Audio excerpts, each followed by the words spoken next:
Hello అండి, అందరికీ నమస్కారం. సిరి ఎంటర్టైన్మెంట్ ఛానల్కి స్వాగతం. నా పేరు రోజా. ఈరోజు నేను చెప్పబోయే స్టోరీ నీ ప్రేమకై ఎదురు చూసే నీ సీత ఎపిసోడ్ 10. స్టోరీలోకి వెళ్ళే ముందు చిన్న రిక్వెస్ట్. ఈ స్టోరీ మీకు నచ్చితే తప్పకుండా లైక్ చేయండి, షేర్ చేయండి, సబ్స్క్రైబ్ చేసి నన్ను ఎంకరేజ్ చేయండి. అలాగే ఇన్స్టాగ్రామ్లో కూడా నన్ను ఫాలో అవ్వండి. ఇంకా ఆలస్యం చేయకుండా స్టోరీలోకి వెళ్ళిపోదాం. రామ్ బైక్ స్పీడ్గా డ్రైవ్ చేస్తున్నాడు. పడిపోకుండా గట్టిగా పట్టుకుని కూర్చుంది సీత. ఒకరితో ఒకరు మాట్లాడుకోవాలని ట్రై చేస్తున్నా ఒకరికి కూడా పెదవి దాటి మాట బయటికి రావట్లేదు. సైడ్ మిర్రర్లో నుంచి సీత వైపు చూస్తున్నాడు రామ్. సీత టెన్షన్గా గోర్లు కొరుక్కోవడం, ఏదో ఆలోచిస్తూ ఉండడం అబ్జర్వ్ చేసి చిన్నగా నవ్వుకున్నాడు. సీత ఏమైనా మాట్లాడుతుందేమో అని రామ్ చూస్తున్నాడు. రామ్ ఏదైనా మాట్లాడతాడేమో అని సీత చూస్తోంది. కానీ ఎవరూ మాట్లాడలేదు. దారంతా మౌనం. ఇద్దరూ కలిసి కాలేజ్ క్యాంటీన్కి వెళ్ళి కాఫీ ఆర్డర్ ఇచ్చి ఎదురెదురుగా కూర్చున్నారు. సీత కాఫీ సిప్ చేస్తూ రామ్ వైపే చూస్తోంది. ఏంటి బావా, ఈరోజు ఇంత స్పెషల్గా రెడీ అయ్యావు? నిన్ను ఇలా చూస్తానని అస్సలు అనుకోలేదు. చాలా బాగున్నావు అంది. నేను కూడా నిన్ను అబ్జర్వ్ చేస్తున్నాను. చుడీదార్ వేసుకుని కాలేజ్కి వచ్చేదానివి. ఈరోజు ఈ పింక్ శారీ ఎందుకు కట్టుకున్నావు? నాకోసమే కదా. చాలా అందంగా కనిపిస్తున్నావు అన్నాడు రామ్ కాఫీ సిప్ చేస్తూ సీత వైపు చూసి చిన్న నవ్వు నవ్వుతూ. థ్యాంక్స్ బావా అంటూ ముందుకు పడుతున్న తన ముంగురులు సరిచేసుకుంటూ చూసి చూడనట్లు రామ్ వైపు చూస్తూ సిగ్గుపడుతోంది సీత. ఇద్దరికీ మాటలు రావట్లేదు. ఒకరిని ఒకరు చూసుకుంటూ మాట్లాడాలని అనుకుంటున్నా మాట్లాడలేక ఇబ్బంది పడుతున్నారు. ఇలా అయితే బావ ఈరోజంతా ఇక్కడే కూర్చునేటట్లున్నాడు. నేనే మాట్లాడతాను అనుకుంటూ ఒక 10 నిమిషాల తర్వాత సీత మాట్లాడడం స్టార్ట్ చేసింది. బావా, మరి నీ డెసిషన్ ఏమిటి? స్ట్రైట్గా అడిగేసింది సీత. ఇంకా అర్థం కావట్లేదా సీత? నువ్వు చెప్తే అర్థం చేసుకుంటాను బావా. నాకు నిన్ను పెళ్లి చేసుకోవడం ఇష్టమే సీత. నువ్వు చెప్పినట్లు భార్యగా నిన్ను యాక్సెప్ట్ చేస్తున్నాను అంటూ సీత చేతిని తన చేతుల్లోకి తీసుకుని సీత కళ్ళల్లోకి చూస్తూ తన వేలికి రింగ్ తొడిగి ప్రేమగా అన్నాడు రామ్. నిజమా? నిజమా బావా? అస్సలు ఎక్స్పెక్ట్ చెయ్యలేదు నువ్వు ఇంత త్వరగా నన్ను యాక్సెప్ట్ చేస్తావని. పట్టరాని ఆనందంతో కళ్ళల్లో నీళ్లు తిరుగుతుంటే అడిగింది సీత. నీకింకా డౌటా? నిజంగా యాక్సెప్ట్ చేస్తున్నాను. నా లైఫ్లోకి ఎప్పుడు వస్తావా అని వెయిట్ చేస్తున్నాను. చీకటి తప్ప వేరే ఏమీ లేని నా జీవితంలో ఒక వెలుగులాగా వచ్చావు సీత నువ్వు. నేను నిన్ను వదులుకోవాలని అనుకోవట్లేదు. ఏంటి బావా, కొత్తగా కవిత్వాలు చెప్తున్నావు? కవిత్వం కాదు, నిజమే చెప్తున్నాను. నైట్ నుంచి నీతో ఎలా మాట్లాడాలి అని చాలా ప్రాక్టీస్ చేశాను అంటే నమ్ముతావా? అవునా? నా దగ్గర మాట్లాడడానికి ప్రాక్టీస్ ఎందుకు బావా? నవ్వింది సీత. అంటే ఇలాంటి విషయాలు సరిగ్గా మెన్షన్ చేయడంలో మనకంత ప్రాక్టీస్ లేదు. ఇప్పుడు కూడా ఆదిత్యగాడు నాకు చాలా ప్రాక్టీస్ ఇచ్చి పంపించాడు. ఆదిత్య? మీ ఫ్రెండ్ ఆదిత్య వచ్చాడా? అవును, నిన్న మధ్యాహ్నం వచ్చాడు. అయితే ఇంకే, ఇక్కడే ఎక్కడో ఉంటాడు వాడు. దాంకుని మనల్ని ఇద్దరిని వీడియోస్ తీస్తూ ఉంటాడు అని చుట్టూ చూస్తోంది సీత. ఏయ్ సీత, వాడు ఇక్కడెందుకుంటాడు? నమ్మడానికి లేదు. మీ ఫ్రెండ్ చాలా పెద్ద కోతి. నేను బాగా అబ్జర్వ్ చేశాను బావా. ఇక్కడే ఎక్కడో ఉంటాడు అంది సీత. అంతే, ఆదిత్య వాళ్ళ ముందు ప్రత్యక్షమైపోతూ, అరే సీత, యు ఆర్ జీనియస్ అబ్బా, భలే కరెక్ట్గా చెప్పేశావు. మీ ప్రపోజల్ సీన్ మొత్తం వీడియో తీసేశాను. ఇప్పుడే ఇంటర్నెట్లో పెట్టేస్తాను. ఎన్ని లైక్స్ వస్తాయో, ఎంతమంది కమెంట్స్ పెడతారో చూద్దాం అన్నాడు Aditya. This is too much. ఇంకా మాకే ఒక క్లారిటీ రాలేదు. అయినా మా పర్సనల్ విషయాలు ఇంటర్నెట్లో పెడితే చంపుతాను. ఇటివ్వు ఫోను అంటూ ఫోన్ లాక్కుంది సీత. ఆ వీడియో తన ఫోన్కి ఫార్వర్డ్ చేసుకుని ఆదిత్య ఫోన్లో డిలీట్ చేసేసి ఆదిత్య ఫోన్ తిరిగి ఇచ్చేసింది. అబ్బా సీత, వీడియో ఎందుకు డిలీట్ చేసావు? ఎంత బాగా వచ్చిందో తెలుసా? నేను చూసి చెప్తానులే ఎంత బాగా వచ్చిందో. మా విషయం పక్కన పెట్టు. ఇంతకీ నువ్వెప్పుడు పెళ్లి చేసుకుంటావు? అడిగింది సీత కనురెప్పలు ఎగరేస్తూ. నాకు నచ్చిన అమ్మాయి దొరికితే వెంటనే తాళి కట్టేస్తాను. తనదే లేటు, ఆ పిల్ల ఎక్కడుందో ఏమో నవ్వుద్దు అన్నాడు ఆదిత్య. కాలేజీలో చాలామంది అమ్మాయిలు ఉన్నారు, ట్రై చెయ్యి నవ్వుతూ అంది సీత. కోర్స్, మనం ఇక్కడికి వచ్చిందే అందుకు అంటూ కాలేజ్ క్యాంపస్లోకి ఎగురుతూ వెళ్తున్నాడు ఆదిత్య. మీ ఫ్రెండ్ క్రేజీ బావా నవ్వింది సీత. రామ్ కూడా నవ్వుతూ ఆదిత్య వైపు చూస్తున్నాడు. రామ్ నవ్వుతూ ఉండడం సీత అబ్జర్వ్ చేస్తూ అలా రామ్ వైపు చూస్తూ ఉంది. రామ్ సడన్గా సీత వైపు చూశాడు. ఏంటి సీత అలా చూస్తున్నావు? ఆహా, ఏం లేదు బావా, నువ్వు నవ్వితే చాలా బాగున్నావు. Thank you Sita. మరి మన విషయం ఇంట్లో చెప్పేద్దామా? మన విషయం ఏంటి బావా? ఏముంది సిగ్గుపడుతూ అంది సీత. అరే, ఇప్పుడే కథ చెప్పాను, నిన్ను పెళ్లి చేసుకోవడం నాకు ఇష్టమేనని. మనిద్దరికీ ఒకరంటే ఒకరికి ఇష్టమే అని ఇంట్లో చెప్తే వాళ్ళు కూడా హ్యాపీగా ఫీల్ అవుతారు కదా, ఏమంటావు? అవును బావా, ఈవినింగ్ చెప్దాము. బట్ నాకు కొన్ని కండిషన్స్ ఉన్నాయి. ఏంటే, ఎన్ని కండిషన్స్ పెడతావు? లైఫ్ మ్యాటర్ కదా బావా, బాగా ఆలోచించి అడుగులు వేయాలి. ఓకే మేడం, మీ కండిషన్స్ ఏమిటి? నేను పెళ్ళయ్యాక కూడా పిల్లలకి డ్యాన్స్ క్లాసులు చెప్పడం మానను. రోజు కాలేజ్కి వస్తాను. నన్ను నువ్వే డ్రాప్ చేయాలి, నువ్వే పికప్ చేసుకోవాలి. రామ్ కళ్ళల్లోకి చూస్తూ అంది సీత. ఓకే, ఇంతేనా ఇంకేమైనా ఉన్నాయా? ఇంకా చాలా ఉన్నాయి బావా, చిన్నగా చెప్తాను. ఏదో విషయం చెప్పడానికి తడబడుతూ చెప్పలేక చాలా ఇబ్బంది పడుతోంది సీత. పర్వాలేదు, ఏదో చెప్పాలని ట్రై చేస్తున్నావు, చెప్పకుండా ఆగిపోతున్నావు. చెప్పు సీత. బావా, మళ్ళీ నేను ఇలా మాట్లాడాక నువ్వేమీ అనుకోకూడదు. అసలు విషయం చెప్పవే. పెళ్ళికి ముందే సీత ఇంతలాగా ఆలోచించిందా అని అనుకోవద్దు బావా. కెరియర్ కూడా ఇంపార్టెంట్ కదా.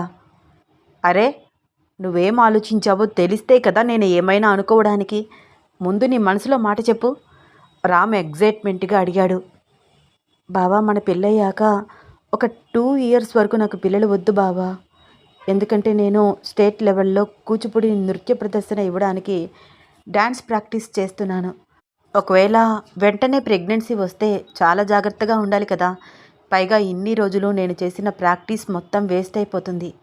మళ్ళీ 1 ఇయర్ వరకు స్టేట్ లెవెల్లో కాంపిటీషన్ జరగదు.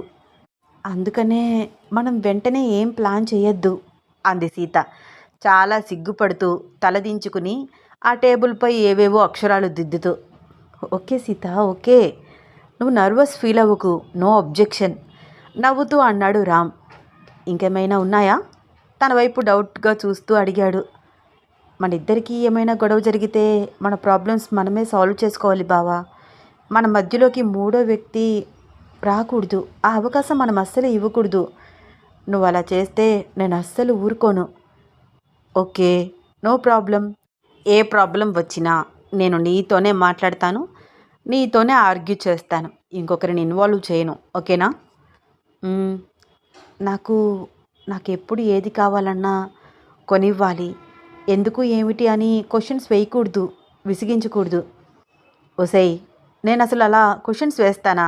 చిన్నప్పటి నుంచి ఏది అడిగితే అది కొనకుండా ఉన్నానా?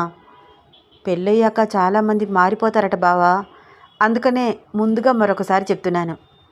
నీకు కూడా ఏమైనా కండిషన్స్ ఉంటే చెప్పచ్చు బావా తడబడుతూ అడిగింది సీత. మన రూమ్లో జానకి ఫోటో చూసి నువ్వు ఫీల్ కాకూడదు. అప్పుడప్పుడు నేను తన ఫోటో చూస్తాను. సీత మొహం అదోలాగా మారిపోయింది.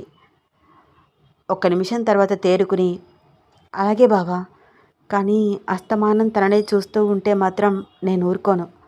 ఓకే, క్లినిక్ నుంచి డైలీ నేను రాగానే నువ్వు ఏ పనిలో ఉన్నా అవన్నీ పక్కన పెట్టేసి వెంటనే నా దగ్గరికి వచ్చి నాకేం కావాలో చూడాలి. మార్నింగ్ నుంచి హాస్పిటల్లో రకరకాల పేషెంట్స్తో విసిగిపోయి ఉంటాను. సో నువ్వు నాకు మంచి కబుర్లు చెప్పి రిలాక్స్ వచ్చేలాగా చేయాలి. ఏమంటావు? ఈ కండిషన్ నాకు కూడా చాలా నచ్చింది బావా. నువ్వు వద్దన్నా నువ్వు రాగానే నీ దగ్గరికి నేను ఎలాగో వచ్చేస్తాను, కబుర్లు కూడా చెప్తాను నవ్వుతూ అంది సీత. పెళ్ళయ్యాక మీ అత్త కోడళ్ళిద్దరూ దెబ్బలాడుకుని నన్ను మధ్యలోకి లాగి మీ గొడవకి సొల్యూషన్ నన్ను అడగకూడదు. ఏంటి బావా నువ్వు? నేను అత్తయ్య ఎందుకు గొడవ పడతాం? నాకు అత్తయ్యకి గొడవ వస్తే మేమే చూసుకుంటాము. నీదాకా రాములే, నవ్వింది సీత. మన ఇంటికి జానకి వాళ్ళ అమ్మగారు ఎప్పుడు వచ్చినా నువ్వు రెస్పెక్ట్ ఇచ్చి మాట్లాడాలి. వాళ్ళని కూడా నా పేరెంట్స్ లాగా నేను ట్రీట్ చేస్తాను. నువ్వు అబ్జెక్షన్ చెప్పకూడదు.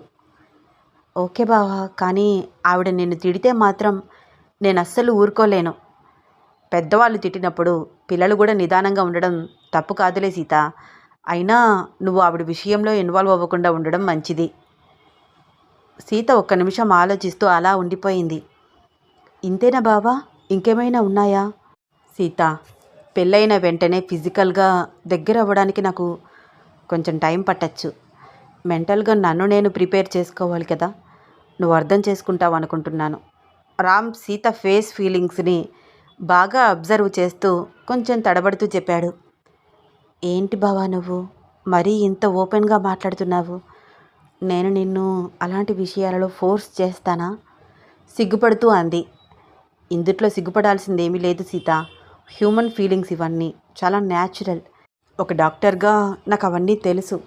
నువ్వు పిల్లల గురించి నాతో డిస్కషన్ చేశావు కదా, అలాగే నేను కూడా మన పెళ్ళయ్యాక మన మధ్య ఎటువంటి డిస్టర్బెన్స్ రాకూడదు అని ముందుగానే సెక్స్ గురించి మాట్లాడుతున్నాను. అందులో తప్పేమీ లేదు అన్నాడు రామ్. అయినో బావా, తప్పు కాదు, కానీ కొంచెం ఇబ్బందిగా అనిపిస్తోంది. నువ్వు నేను ఇలా మాట్లాడుకోవడం ఇదే ఫస్ట్ టైం కదా? యా, నాకు కూడా నర్వస్గానే ఉంది. నువ్వు ఇంత ఫ్రీగా మాట్లాడావు కాబట్టి నేను కూడా నా ఫీలింగ్స్ని ఎక్స్ప్రెస్ చేశాను. ఇంత పాజిటివ్గా నువ్వు ఓపెన్ అయి మాట్లాడడం నాకు చాలా నచ్చింది. Thank you Sita.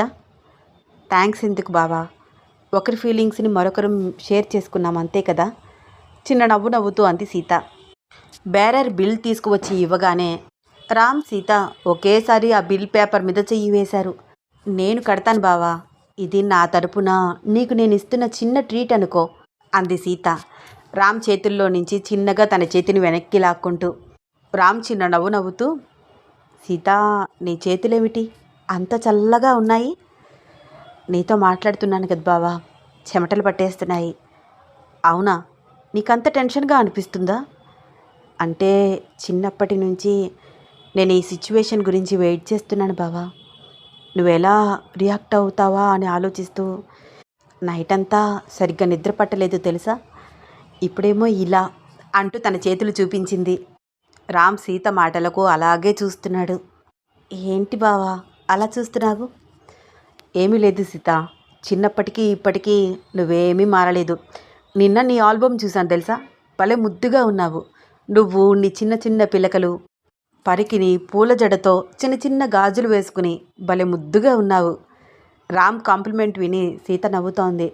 అంటే నిన్న నీకు నేను గుర్తొచ్చానా బావా? ఆదిగాడు ఊరు నుంచి వచ్చాడు కదా, వాడితో మన మధ్య జరిగిన విషయాలన్నీ డిస్కషన్ చేస్తూ నీ ఫోటోలు తీసి చూశాను సీత. నువ్వే కాదు, నీ ఇష్టాలు కూడా మారలేదు అని నాకు తెలుసు.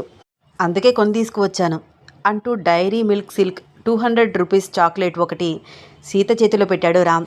ఏంటి బావా ఇది, ఇంత పెద్ద చాక్లెట్? ఇప్పుడు నేను తింటానా? క్లాస్ రూమ్లోకి వెళ్ళాలి. ఇలాంటివన్నీ లోపలికి ఎలవ్ చెయ్యరు. నీకు ఇష్టమని నాకు తెలుసు, నోరు మూసుకొని తిను. అరే సర్లే, నువ్వు ఇచ్చావు కాబట్టి ఇప్పుడు చిన్న పీస్ తింటాను. ఫ్రిడ్జ్లో పెట్టు బావా, సాయంత్రం ఇంటికి వస్తాను అంటూ ఆ చాక్లెట్ చివర చిన్న పీస్ తీసి రామ్ నోట్లో పెట్టి ఇంకొక పీస్ తాను తీసుకుని తింది. బాగుంది బావా, నీకు నచ్చిందా? బాగుంది కదా? బాగుంది సీత, నీ చేత్తో పెట్టావు కదా నవ్వుతూ అన్నాడు రామ్. రామ్ తనతో ప్రేమగా మాట్లాడుతుంటే ఎంతో ఆనందంగా అనిపిస్తోంది సీతకి. బుగ్గలు ఎర్రగా మారి సిగ్గుపడుతోంది. ఓకే బావా, నాకు క్లాస్కి టైం అవుతుంది, వెళ్ళనా మరి? సాయంత్రం వచ్చి పికప్ చేసుకుంటాను, వెళ్ళు అన్నాడు రామ్. క్యాంటీన్ బిల్ కట్టేసి రామ్ వైపు చూసి నవ్వుతూ క్లాస్ రూమ్ వైపు అడుగులు వేసింది సీత. ఈ స్టోరీలో నెక్స్ట్ ఏమవుతుంది తెలుసుకోవాలని ఉందా? అయితే వచ్చే ఎపిసోడ్ కోసం వెయిట్ చేస్తూ ఉండండి. ఈ స్టోరీ మీకు నచ్చితే తప్పకుండా లైక్ చేయండి, షేర్ చేయండి, సబ్స్క్రైబ్ చేసి నన్ను ఎంకరేజ్ చేయండి. అలాగే ఇన్స్టాగ్రామ్లో కూడా నన్ను ఫాలో అవ్వండి. ధన్యవాదాలు.